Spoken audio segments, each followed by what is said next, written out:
this question is about going from the playground or backyard of exploration of consciousness to something more.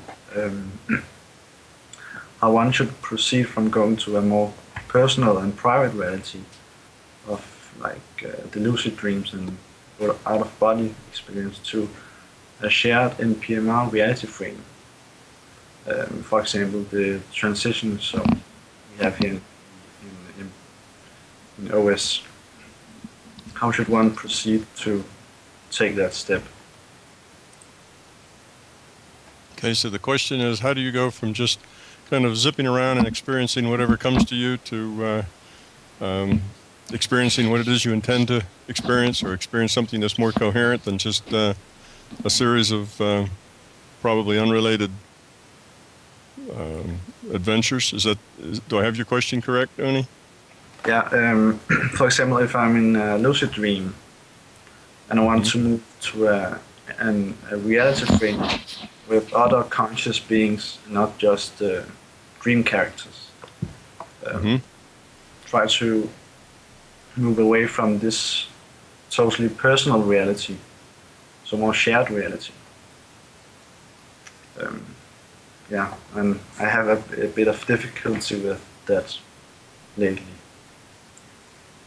Okay, the way to do that is you have to build up experience and be able to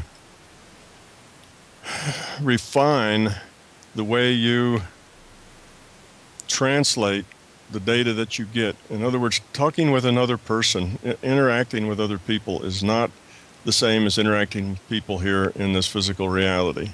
It's a different kind of interaction, and if you have expectations of it being similar to here, those expectations will get in the way, and you won't be able to actually communicate very effectively because it will be at odds with what you're expecting. In other words, it would be odds with your beliefs.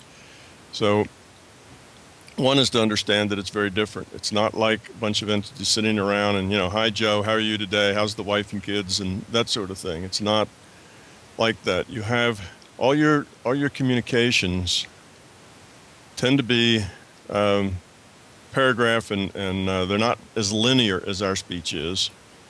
For one, you tend to get whole concepts, whole chapters at a time, which takes a little getting used to. And the other thing is that the communications in the larger consciousness system tend to be more at the being level than at the intellectual level. We tend to communicate almost exclusively at the intellectual level with our intellects, and we communicate at the being level often with our feelings. So when you get into a more serious or a little more deeper sense of communication, realize you're getting whole chapters at a time, so you have to take things with a big brush.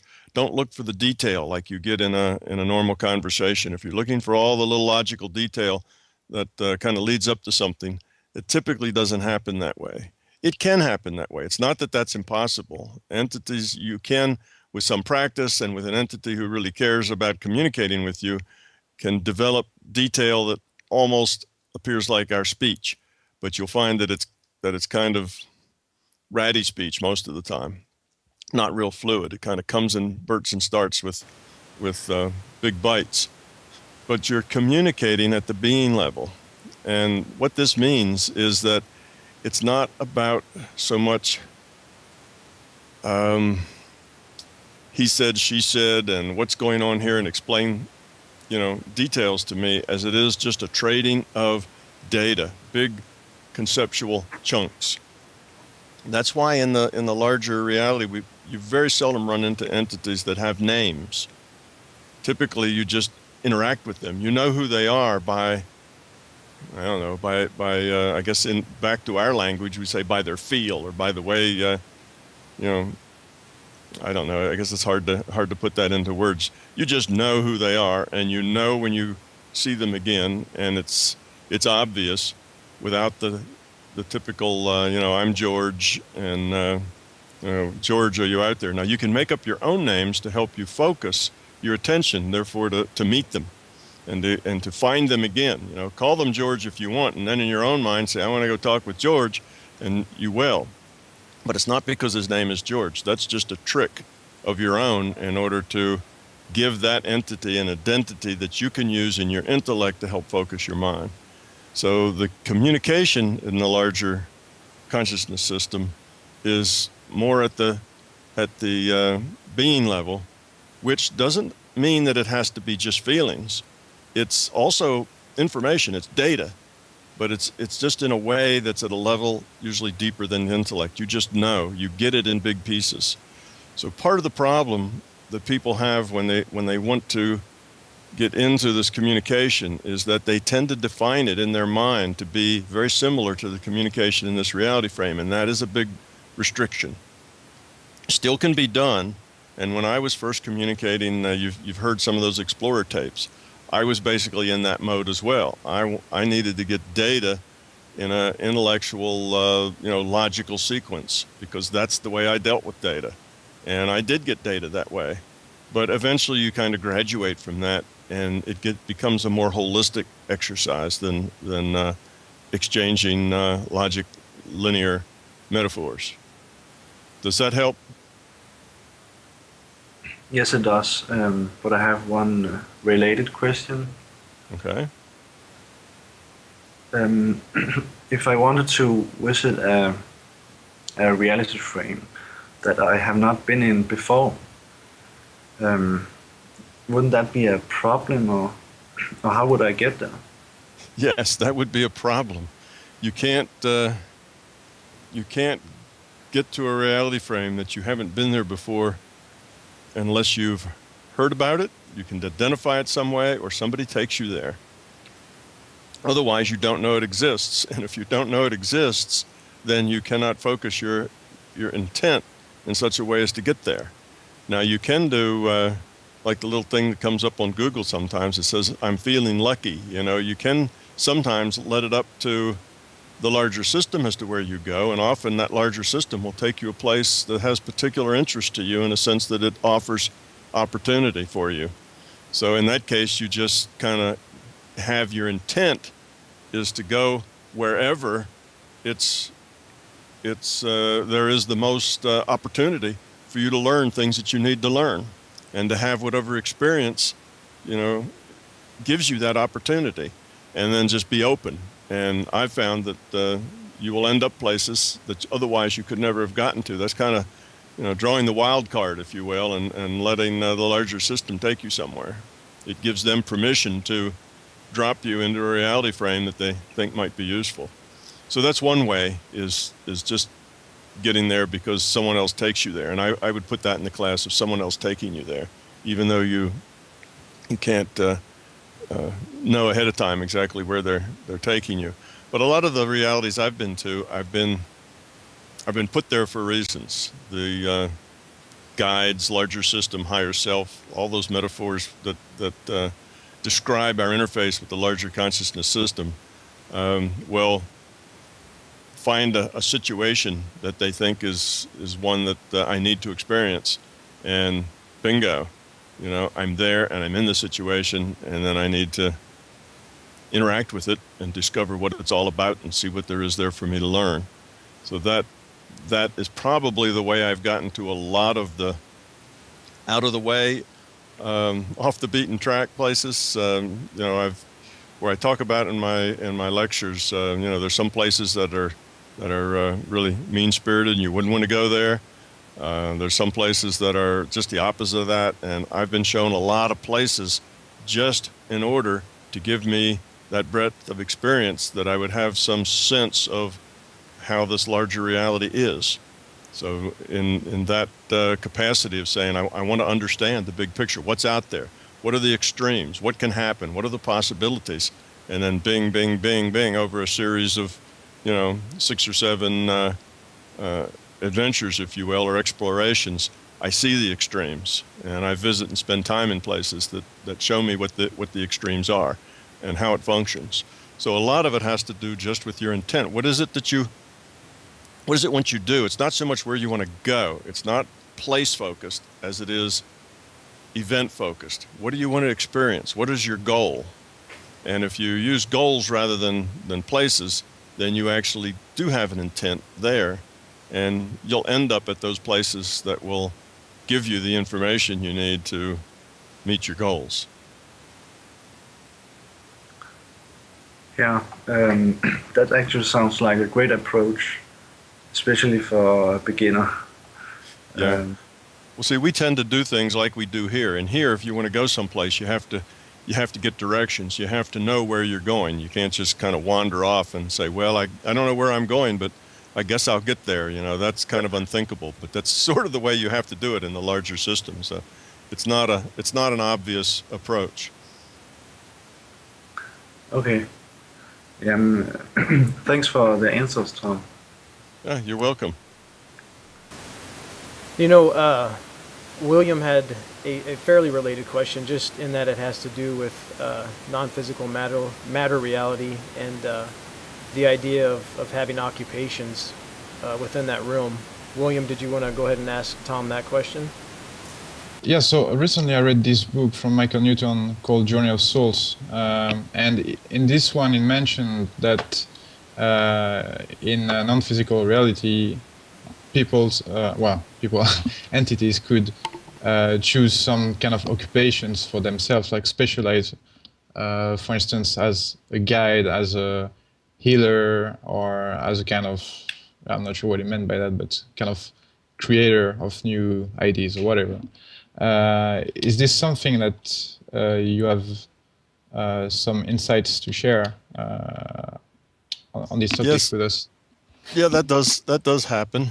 And I am a little familiar with that book because, interesting enough, I don't know, probably it's been now 7 years ago or so when I first ran into Ted Volyers. He was one of the very first people after the books were published that I bumped into, and one of the first few dozen persons, I guess, to get sets of the books. And he had been reading Michael Newton's Journey of Souls, and he was very excited about it and interested in it, and to the point that I think he sent me the book and wanted to know what I thought about it and so on. So I did get the book. Somebody sends you a book, you feel kind of obligated to read it, and I did. I read it quickly, but I did read it, and then I gave Ted kind of a long explanation of what it is I thought about it and what the book was doing and so on. So now there's a question you can ask Ted sometime as to, what did Tom tell you about the Journey of Souls by Michael Newton? But anyhow, yes, you can get to a place where learning is done by experiencing and by basically taking a job, by working at some of these things. And it's not so much that they're in dire need of labor, and that's how, and that's why you get put in the job, as it is, it's a learning experience for you to understand better how the system works, not by being lectured about it or being told about it or shown on a diagram, but by working in it, by being a part of it. And when you are a part of it like that, it makes a whole lot more sense to you. And early on, I was given some jobs in dealing with transitions to the to the non-physical from the earth physical, and sometimes dealing on difficult transitions. And basically this went on for some time, where I would be kind of out in the larger reality and kind of give the idea that, okay, what would be good for me to do.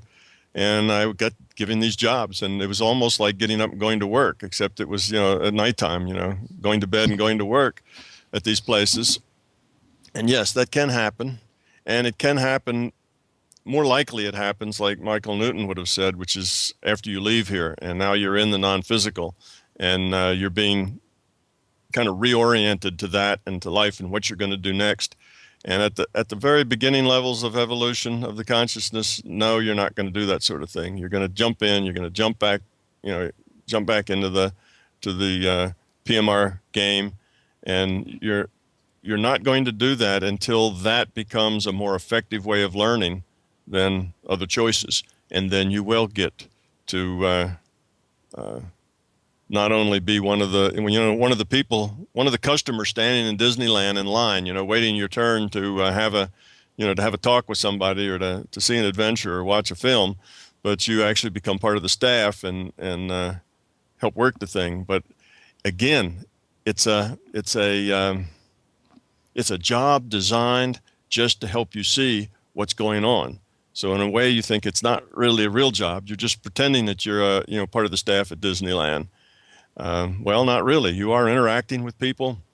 You're doing things. You're having that interaction. How much that interaction is fed to you like a dream, how much that interaction is actual, I think it kind of depends on the situation. But it is another classroom. It's another kind of classroom and another sort of activity that is helpful for seeing big pictures.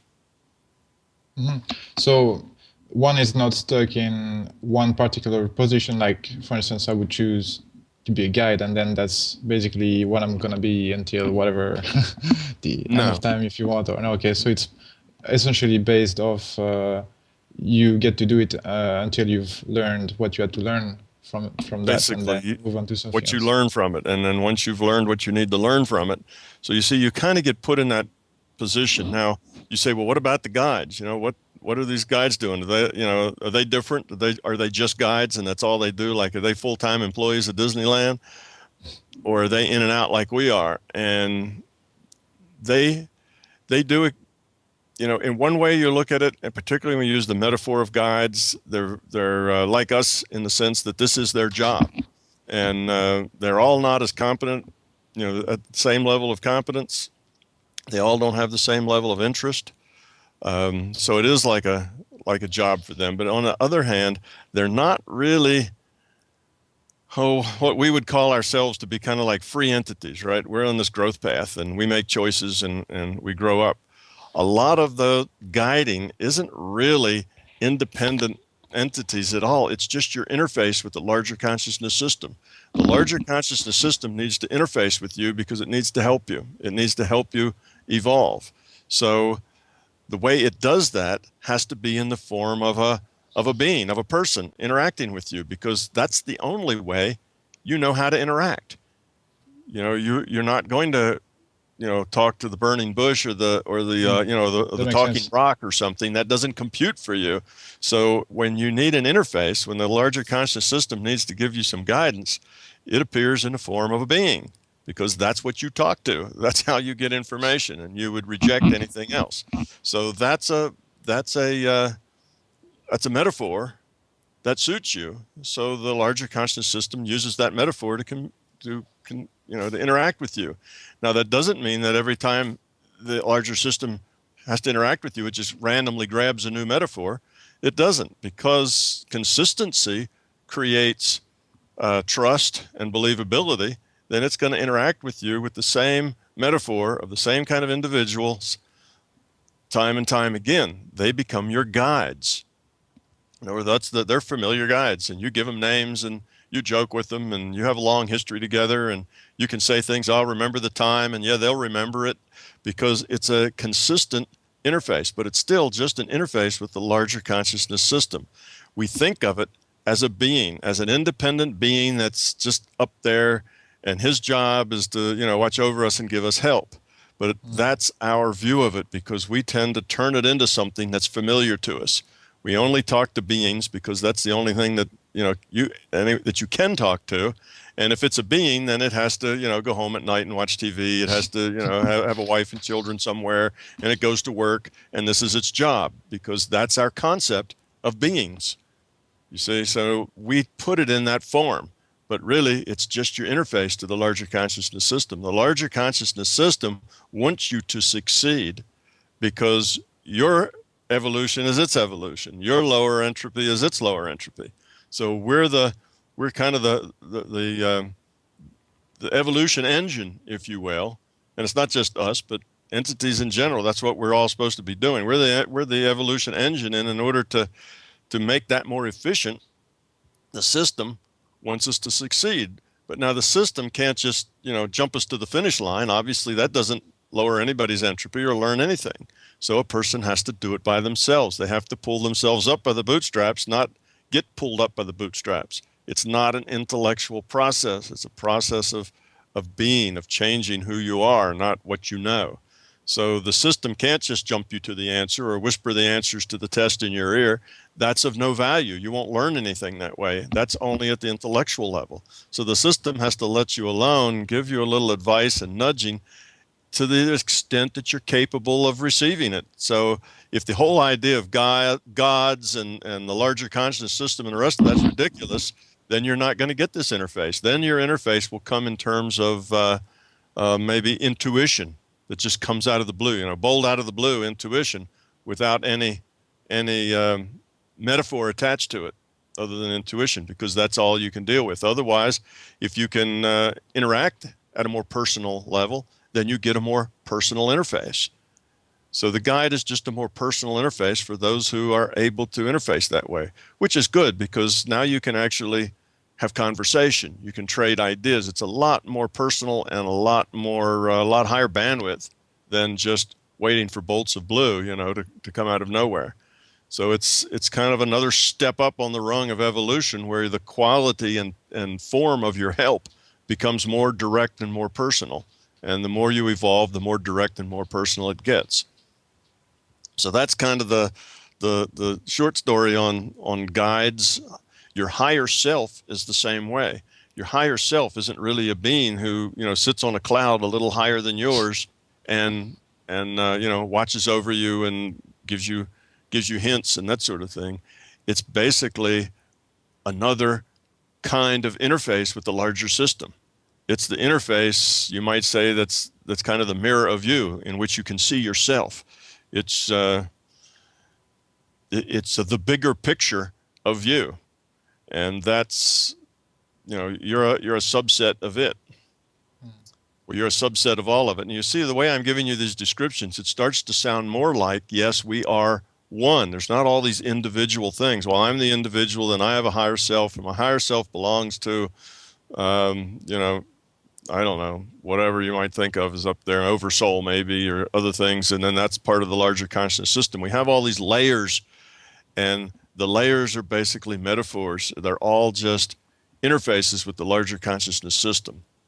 We all really are one. So this larger consciousness system needs to evolve. So it can do that by generating subsets that can interact. So you bubble up out a subset of itself. And that subself then starts to interact with other such bubbled up subselves. And then maybe that bubbled up subself decides that it wants to enroll part of itself in a virtual reality that, like our PMR. So then that you get bubbled up into that. And shoot, even that guy that's in our PMR, then he sits down to a computer and starts playing World of Warcraft or something. You see, it's all part of this, what do we call it? A process evolution. No, it was a consciousness evolution process fractal. So you can see that it's just a fractal pattern repeating with the larger conscious system kind of being the root. And then there are kind of virtual realities where pieces of it are its characters. And then that character, which is you might call your higher self or oversoul, then that character actually takes some of its attention into a lower level simulation, if you will, another virtual reality, and that may be our PMR. Then that PMR character can go in and create within another virtual reality, another subset of which it's the consciousness. And the character, it gives the character intuition and where to go, whether to run or fight or such things. Well, see, that's really simple. But now let's say that we're, 50 years ahead of ourselves, and the World of Warcraft actually has figured out how to produce video games where the characters actually have enough of the right qualities to become conscious. Okay, now you play your characters in that game, and you actually have conscious characters that are in that server. And now is that a whole lot different? Are you the higher self? And those conscious characters you're playing, are they like you are now? And so on it goes. And then perhaps in that virtual reality, it will create computers and have its own characters. So you see I'm probably taking this to the ridiculous, but you see it's a fractal kind of system. So we're definitely a part of this fractal pattern. Okay. If I just confused everyone, it's kind of silent out there. If I kind of dug too deep to where everyone's lost standing on the side of the road, or what? I'm still with you. I just have my mic on mute so I don't make too much noise. But no, I'm following what you're saying. It's I get a little confused when, and I think you mentioned it. Maybe that's something you could talk about is the idea of little c and big C, and how they relate to each other.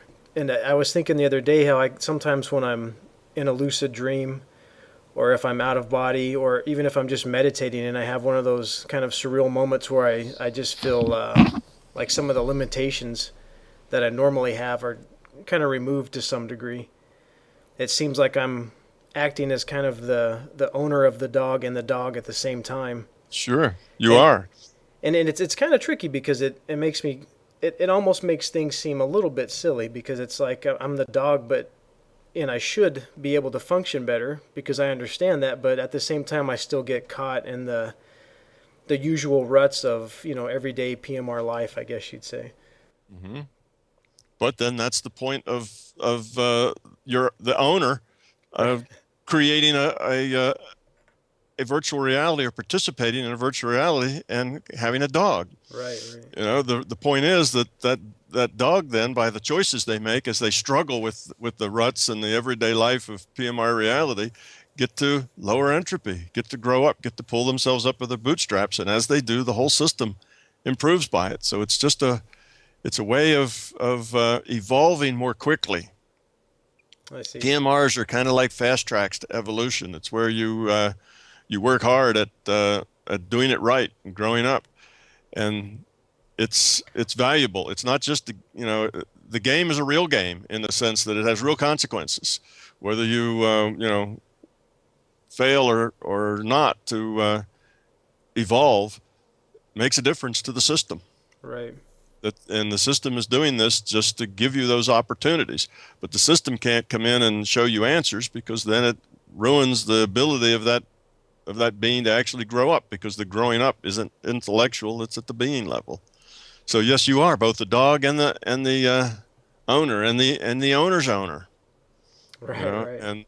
And sometimes you get to the owner's owner, and that's that time where you go into that meditation state and you get to the void, and then suddenly everything becomes, sometimes the metaphor's white light or whatever, and you just get a sense of belonging, one with everything, and you feel the love. You just feel that whole big picture, and that's now you're shaking hands with the owner's owner.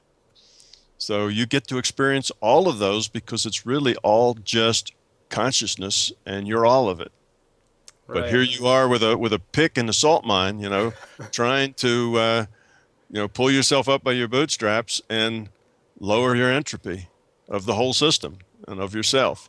So that's what you're doing here. And eventually, the more you catch on and the more you understand, the quicker you get at it, the better you get at it. You're going to evolve more in this next year than you did in the previous 3 or 4 years because you're understanding it better.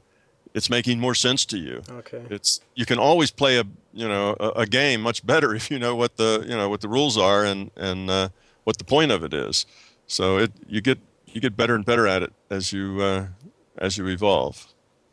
Just that whole concept really opens a lot of, it creates a lot of insight for me because for so long I'd been stuck on this idea that once I become better, once I get over some of my limitations or faults, then I can really start getting some growth done or evolution done. But I'm realizing now that those faults and limitations and struggles, those are kind of the stage that I need to be on to be making the choices that are going to create, the evolution that I need or the growth that I need. Yeah, exactly. You are where it is you need to be. So many people feel like they've been overlooked. Oh, I'm ready to soar with the eagles. If I could just get out of this damn body, I'm ready for all this stuff, and I can't make it happen. Well, you're probably not ready for all this stuff, and that's why you can't make it happen. Right. You're trying to get the horse out in front of the cart. That sounds like fun, and you'd really like to do it, and it would give you some proof, and you need that because you're not really sure that this is real. So you have all these kind of wants and needs to do it, but wants and needs are basically ego. You see, where the act is that's important to you is, how do you interact with your wife and with your children and your boss and your mother-in-law and everybody else, the people that sit next to you on the bus, what's your Right. interaction there with those people? That's where the real, meat of your game is, not in getting out of body and, flying over the mountainsides, because that's cool. Right, So right. when you're ready for things like that, you get them. When they're basically going to be more an extension of your ego, then you don't get them. So it's one of those situations where you only get what you don't want. Right, right. Uh, okay, that's great. Let's see. I'm looking at the questions here. Maybe Vicky, you had a question. It looks like it's number 2 on your list. That's related in that you're talking about communicating with conscious space, or things that get in the way maybe of meditation or that kind of thing. Yeah, there was actually what Tom was just talking about, kind of related to questions 2 and 3 on my list. The one, and you sort of answered a lot of the question 2, where I was kind of asking about, who the real me is, and what the relationship of the me here in this PMR is to, the me in NPMR, for instance, or any other beings within NPMR, and, how that interaction occurs. So I think you kind of addressed that, pretty much. I got a lot of Well, understanding from what you just said there before about how all that works. okay, So I that, can maybe add a little, because I'm looking yep, at your question as you're talking yep, about it, and you talk about conflicts in your head, like there's a whole pile of characters in there, you say, that are different and feel different than you do, and they're sometimes fighting to be heard above each other, or just sniping, commenting, distracting, whatever. And you say, can you explain, about how this works? Well, that's a little different thing. Your bigger question is pretty much what we were talking about, but this is a little different. All yeah, those voices in your head, all of those things that sometimes push you this way or that way, they're all you, of course, but they're all aspects of you. Each one is more or less, I'd say, bound to specific beliefs, needs, fear, ego, issues, but also things like caring and compassion. They're all more or less. When I say more or less, it means more bound to it than maybe the average, or less bound to it than the average. And there are different perspectives that exist inside of you. Now, you, I'm talking about little c you, different perspectives inside a little c you. And the reason you have all these different perspectives bouncing around in your head is not that, the angel you and the devil you are struggling for superiority, but because growth at the being level progresses very slowly. It's not black and white. It's not like, you either don't know, and then suddenly a light flashes, and, you grow up and lower your entropy. Typically, it's a very slow, uh, you know, 2 steps forward, 1 step back kind of a process. And because of that, then results in conclusions, which means, what do you make of it? What's your perspective? What do you think about it? What are your new beliefs and your lesser ego? What are your results and conclusions of the process? They remain very partial. They're fragmented, and they stay fragmented and partial for years, for a long time, because it's a slow process before your learning and growth is fully absorbed, fully accepted, and understood at the being level. You see, so that's why you have all of these different kind of people inside your head, because you really are a collection of all sorts of different perspectives and viewpoints, because you haven't settled yet on exactly what you are. In other words, you're a work in process. And while you're a work in process, you're kind of a bunch of things all struggling to come to terms with changing at the being level. So I think that maybe is a little different take on what we had talked about before. Does that suit? Does that kind of yeah, yeah. run No, true to your question? yeah, it does. Yeah, and just to touch on the other part that we were talking about, or you were talking about answering before there, I had a question on trying to understand how, I guess, non-consciousness becomes consciousness, or how, the war game and the AI guy that I might create on a computer because I can program well, say. Hmm. How does that ever become a conscious sentient being that can, make its own decisions? What process is it? What's kind of like the spark that move something from just an entity that I've created to some conscious being within itself, sort of thing? Okay, that's a good question, and it's one that the people studying AI should understand as well.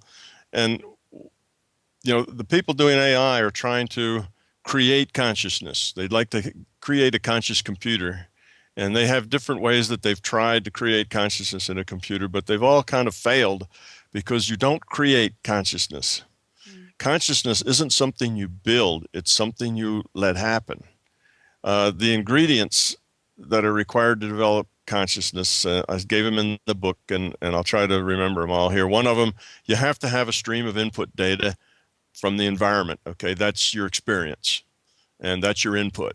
And you have to have memory, you have to have processing, and you have to have purpose, some way to tell whether what's in your memory and your processing, you're closer to your goal or further away. And of course, the key to all of those is that you have to have the ability to modify self. Now, if you have if you have an entity in this reality, say a computer, and it has all of those attributes, it has the input data, the memory, the processing, the purpose, and ability to modify itself in some fundamental way, okay, then that thing will become conscious. It's not that you have to build consciousness into it. You just have to give it the right ingredients, and consciousness will just blossom there, because those are the ingredients of consciousness. So you don't build it, you give it an opportunity to exist, and it will. So wherever these ingredients exist, consciousness automatically begins to evolve. Now that consciousness isn't going to pop up, and be a human being, a talking head that will, play checkers with you, but it will be some sort of consciousness. It could be at a very low level. It could be like an insect's consciousness, or it could be, like a dog's consciousness. But it will evolve into some sort of consciousness. And given the limits that it has on it, what are its limitations? It may have very limited input, or very limited memory, or very limited ability to modify itself. Then it'll have a very limited amount of states that it can evolve into. So just because you start a conscious doesn't mean eventually it'll evolve into be a human, and then a superhuman. It just means that it will evolve until it gets to until it hits the ceiling, until it can't get by. It's kind of squeezed in, if you will, because of its limitations, the constraints that it has on it.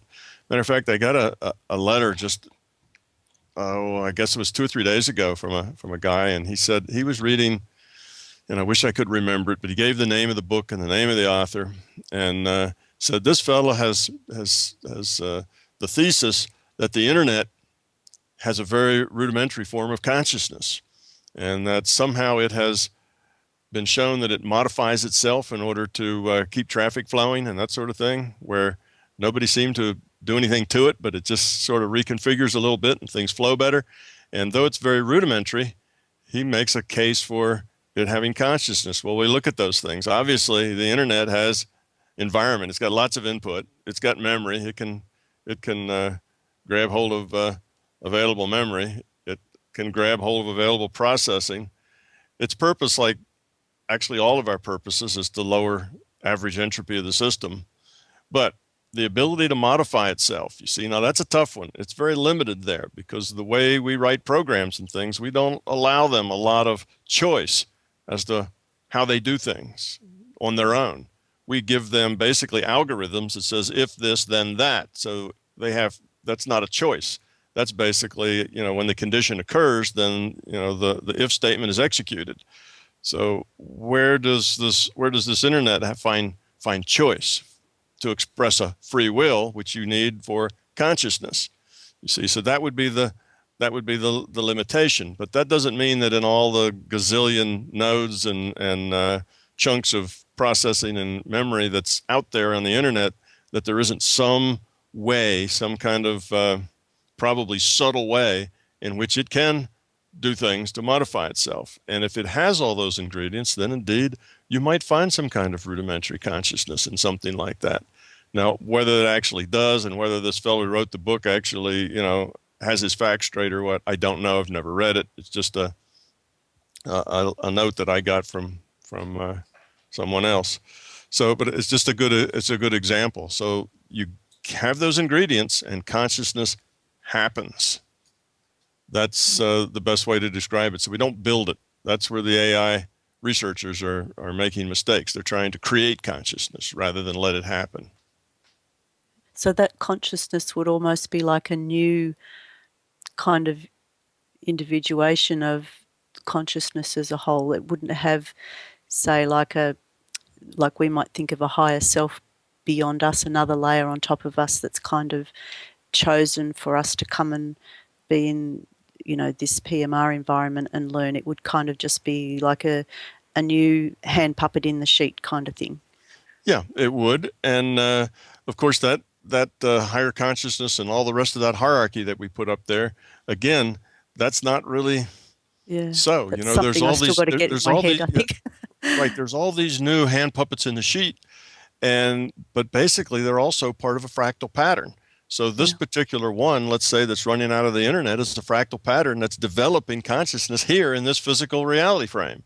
You see, so where are we? We're in some kind of NMPR, some kind of non-physical reality frame where we're existing. But again, you just think of it as a fractal iterative process. So it's a new puppet in the sheet, yes, but it's still part of a larger system. It's part of the programming and the hardware and the software that create the internet, which is part of what people here in this virtual reality have learned, and the technology they've created, which is part of, you see, and it keeps rolling back up. So all of these new hand puppets in the sheet are just sort of like we are, and we're one, but at the same time, we're also just a part of the whole thing. Yeah. I remember seeing once somewhere on the internet, I wish I could remember where it was, but it was kind of like showed how, just you had a little pattern of lights or something, and just randomly, and how it became sort of like an organized pattern, and then create, sort of bigger and bigger, and just became more and more organized and more regular. And that kind of thing rings true to me here, where it's just sort of something that starts off. Yeah, there was a fellow, Conway, I think, or something like that, and he put out The Game of Life, and it was some of the first. Yeah, that's it. It was some of the first. What do they call those? Automata, where they have a kind of like your gameplay board or your world or your reality, if you will. They give it certain rules, and the rules are very simple. So if they have dark and light squares, dark and light pixels, or checks in a piece of graph paper, and if you have two darks together, then that means they can make another dark, or that means they disappear and turn into a white, or whatever. They just have these rules, and then you just let them go and see what happens, and you find out that they make it's a very creative interplay of just playing these very simple little trivial rules almost, and sometimes it takes them hours and hours and hours before they get into a stable configuration, and some of them never get into a stable configuration. They just keep on evolving and de-evolving, patterns getting maybe bigger and more complex, and then sometimes falling apart. But most of them move toward complexity and stability. If you give them enough time, they start to find ways of lowering their entropy. They go from just a random collection of black squares and white squares and end up into patterns. Well, the pattern is a lower entropy configuration. And particularly when the patterns start to become regular and start to, be repetitive and seem to have function. And these things grow and evolve, but then they will eventually become static. Well, at least a lot of them do. Not all, but a lot of them do. Depends on the rule set you give them. And that static place is where they get to an optimal point where they, the rule set has kind of boxed them in. There's not much else they can do. They kind of get themselves into a rut, and that gives them stability. But yes, that's a very interesting thing. Yeah, in our PMR kind of environment here, where we could sort of, our race as a whole, our whole environment can get to kind of like that static kind of area where nobody's learning anymore, and so all of a sudden it's decided that, you know, this environment isn't a good one anymore for learning. We've learned everything we can, and so it kind of just gets, whoop, scratch that one, see you later. Yeah, or you can say, well, it's time to open up a new environment inside that environment. So if that's an NPMR environment, a non-physical environment, then it might open up a what we would call a PMR, another virtual environment inside, with which kind of stirs the pot again, gives new blood, because now there's new choices, there's new interactions. So yes, that's how this thing evolves, and that's why it turns out to be a fractal, because you get to points where you get asymptotic under the rule set you have, and then you break open another branch. You know, you go to another level in the fractal, and then it all starts bubbling up again. Mm. So am I confusing everybody? No, that's or great. Or am I saying things that you're following? This is kind of an advanced class, so I'm not holding anything back and trying to make it simple for the listener. I'm just telling it the way it is. No, I think it's going great, Tom. I've kind of sent messages to everyone to mute their microphone, so that way we don't get extra static. So the fact that it's silent in the rest of the room is probably just the fact that people have their mics muted. Okay. William mentioned he had a question that was related to something that you were just talking about, so maybe I'll pass it to him and he could ask that question that he had. So, Tom, you were just discussing that sometimes these patterns get into static configurations where basically once they reach this point, they no longer change. And I mean, I've got a bit of experience with genetic algorithms, and one of the problems with these is that sometimes they get stuck they find a solution that is called a local maxima. So it's one possible solution, but it's not necessarily the best one to the problem that's being researched, basically by this evolutionary algorithm. And I was curious if the larger consciousness system has basically what kinds of tricks it's got up its sleeve to work around these local maxima that I think might also happen at a larger scale, like maybe stirring the pot once in a while to not let things get stale. Yeah, well, I think physical matter realities as a virtual reality, a very more tightly constrained reality, which then gives you another level in the game with your genetic algorithms. What that would mean if you have like a topography and your algorithm is searching, it finds a local maximum, which isn't really the one you want it to find. It's not the maximum. It's just this local thing. Well, it gets stuck there because its rule set doesn't allow it to back up. Its rule set only allows it to go forward, or if it does back up, it can't back up enough to get out of the kind of the potential well it's in. So if inside of there, you could provide it with a more, let's say, refined, a more higher level of definition of that topography. If suddenly, instead of whatever you have defined, you could go in and define all kinds of other structure with maximums and minimums and all sorts of things inside of the box that it's in, then it could go off and start computing again at a whole nother level of detail. And partly that's the way I see these physical matter realities. You have a larger consciousness system that didn't necessarily have physical realities. They weren't this detailed. It wasn't this kind of in-your-face interaction that we have here. It was more of what you find when you're out of body or in your lucid dreams. And it got to a point that it just wasn't really productive. It gets asymptotic on the learning curve. So suddenly we get systems that have a lot more detail, a lot more information. It's a lot more constrained, actually, a lot less freedom, a lot more definition, and then you can get going again. Now there's all kinds of new choices to make and new things to do. And that then just drives another level of repetition in the system. So I think that's how it naturally ends up being a fractal, is that it does get to a point where it needs to spit out a new replication of itself at a greater, the next level of scale.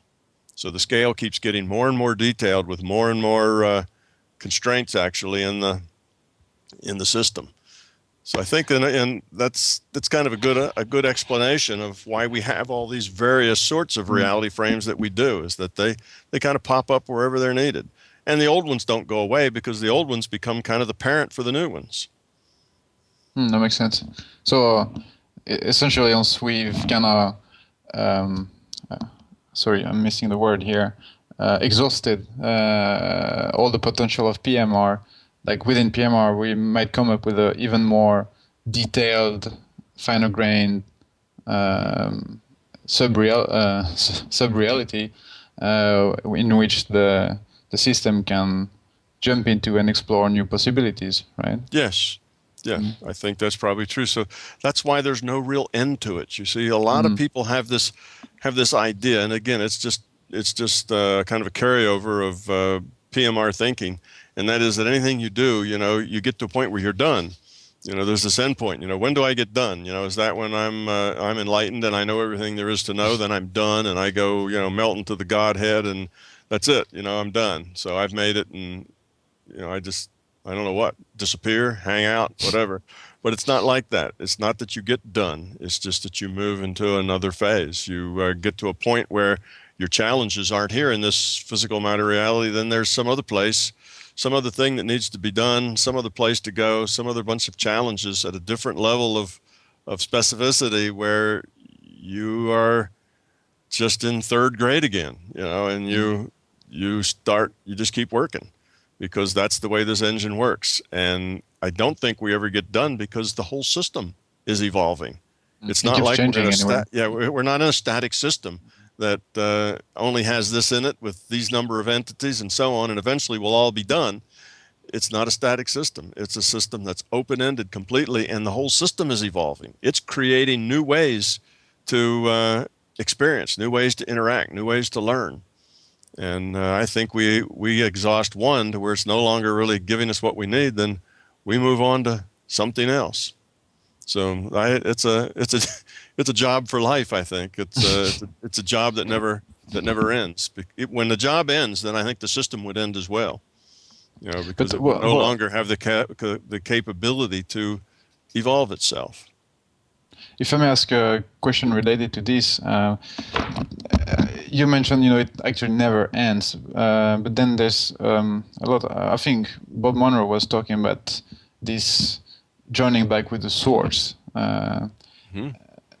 which seemed to hint at, okay, that's the ultimate goal of the game. Basically, you merge back with this thing, but was that just in his own subjective interpretation, and that maybe joining the source is just the beginning of yet another level on top of that, basically? Yeah, I would think so. You see, from our viewpoint, as physical beings in this physical reality, that's about as far as we can imagine. And that is, you get to the point where you are love, you are kind of one with all. You no longer need to be in the detailed game, and you just become one with the larger system. That's about as much as we can imagine. So that sounds good. It's got a, you can kind of make that into a rational or a logical thing. But in my mind, every time I've gotten to the point where I thought I understood exactly the way it was, I found out that there was another branch, there was another level, there was another process that you just don't understand and can't understand until you master what's below it. So I'm very shy of coming up with this is the way it is, and will be for now and forever. That's kind of good that news. That doesn't feel right to me. I kind of have a bigger. Besides, when you get that idea that the way it is and the way it's going to be, it kind of puts a cap on it. It's hard to be open-minded after that. It's hard to see new things because you know where the end is. So I think it's just better, even if there is, even if that's true, and that's just the end of the game there, then it's better not to really dwell on that and to keep your mind open in case there is a new wrinkle somewhere. Makes sense. Thank you. Mm-hmm.